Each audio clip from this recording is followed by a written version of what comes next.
Linda McHenry, host of The Writer's Voice, and my guest today is crime writer Joe Gannon. How are you, Joe? Very good, Linda. Thank you for having me on. Glad to have you.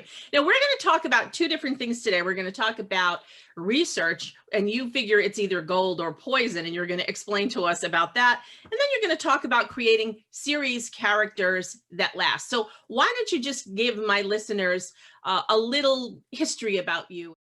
Okay, well, I started off really in my career as a writer. I started off as a journalist, and then I went to Central America for several years to work as a freelancer. Now, this is back in the 1980s when all the wars and things were going on.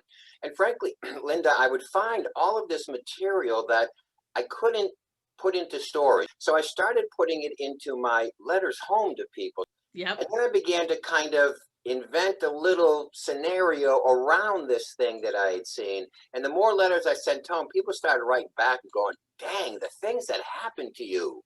And I had this revelation. I went, they don't know I made it up. I'm walking around Managua, the capital of Nicaragua, one day, and all the buildings there in revolutionary times were named after heroes, people who had been killed in the insurrection. And I go down to the police headquarters, I forget why, and I see this banner that says the Ajax Montoya Mondragon Police Headquarters. And I thought, what a great name for a detective, Ajax Montoya.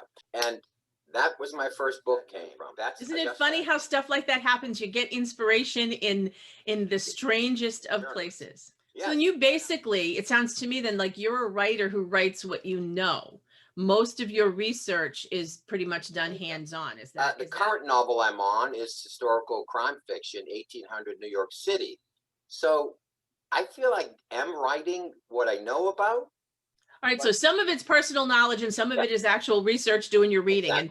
Exactly. And I think that that's what most of us do. I would imagine, though, that writing historical fiction, you have to do way more research. I mean, how many people from the 1800s can you talk to? Well, it turns out you'd be surprised how many of them. The United States of America was an incredibly literate place, and everybody was writing. I mean, you couldn't stop them from doing it. I think that a lot of writers, especially if they're writing history, there's a lot of others who can give you ideas and resources where to go to get information to do your research. That's very true. And that touches, Linda, upon what we were saying about when research is gold and when it becomes poison.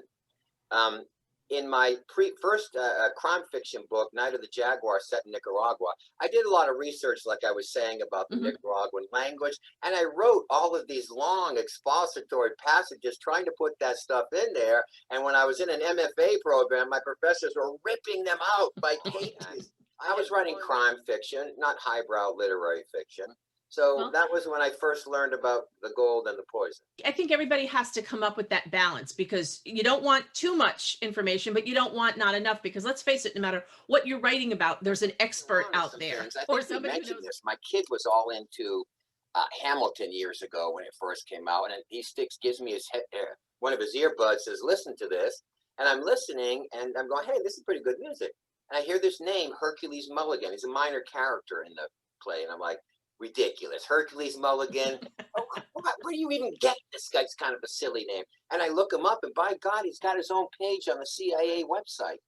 Now, the book I'm working on, the series I'm working on now, The Girl in the Well, is the Hercules Mulligan mystery series. Now, again, he's a historical person, very big man, big shot in New York prior to the Revolution. During the Revolution, I learned he was George Washington's most able spy in Manhattan. So I'm loving it. Hercules Mulligan. I mean, that play on words, what a mulligan is in golf and stew and everything.